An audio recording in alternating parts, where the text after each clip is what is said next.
আসসালামু আলাইকুম।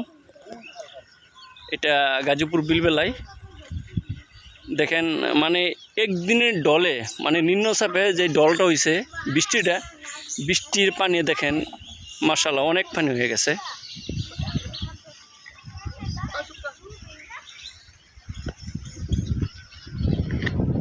তো দেখার মতন দৃশ্য। আর এই জায়গাতে, মানে এটা উত্তর খাইগারা বলে, এই জায়গাতে প্রতি বছরের নৌকা বাইস হয়।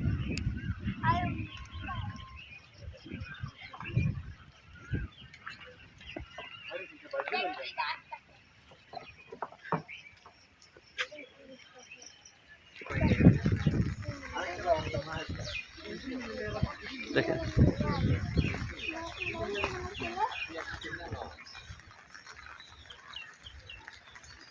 সুন্দর ভিডিও হইতেছে। হ্যাঁ, ক্যামেরা ক্লিয়ার আছে, পরিষ্কার করে দিলে আরো সুন্দর হইতো।